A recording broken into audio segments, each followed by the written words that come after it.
This is a small 5x5 Hipster made by me 30. You build it, you need all this stuff, bunch of minecart chests, about 7 seconds non-stop items to start. We have the layout, we have 4 pistons going up, an observer being pushed in from the side like so, and also a piston fold right here. Our inputs are going to start with this repeater line with obsidian there, another repeater line on obsidian going the opposite direction, 4 ticks. There's also an observer on top. That makes a double pick center. The bottom piston is going to be powered by this observer. The back piston will be powered by a pressure plate. Actually, move that there for now.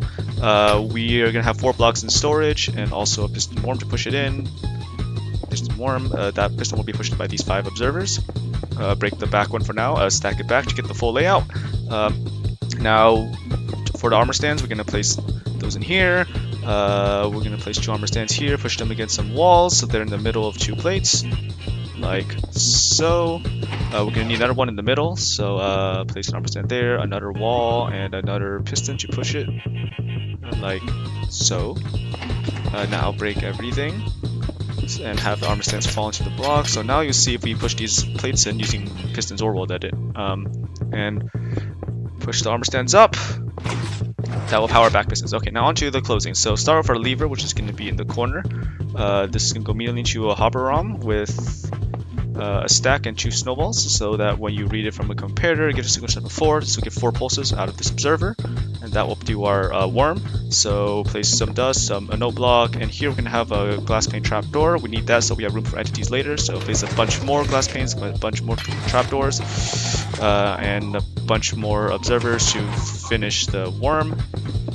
So now if we fix this and then place the observers, this will do our whole closing, because that also powers double click extender. Okay, nice. Now to the opening, we can start with our broken ROM mech. That's going to be 2 pistons here, a curved rail in here, detector rail there. Now, also need a trapdoor facing that way. Now, if we get a 2-tick pulse into that piston, and then that goes into the 2 ticks later, we also power the other piston.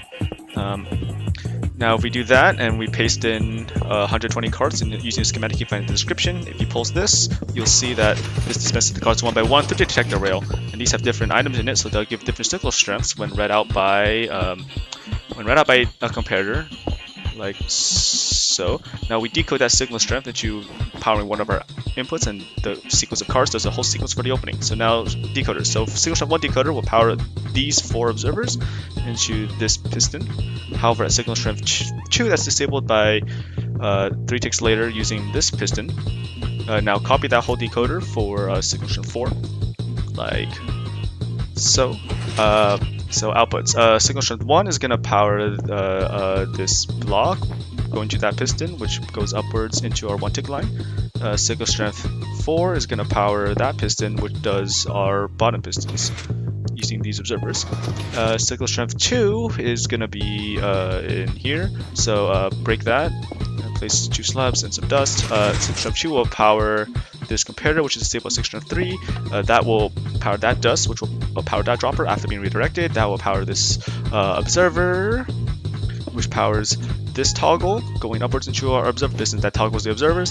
Signal strength 5 will power this dropper hopper with some item in it, which will toggle this comparator, which will be red into our double piston extender. Signal strength 6 actually does something, which is going to a falling edge into our storage.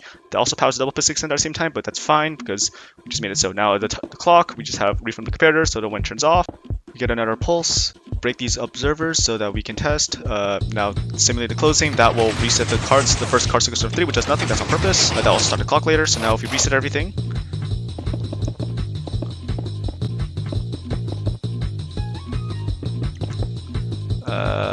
and also place back the observers we broke, and now we should have our opening.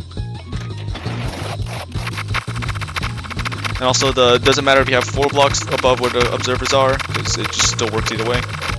And we also have the closing. And time. Whew! It's sub 4:30.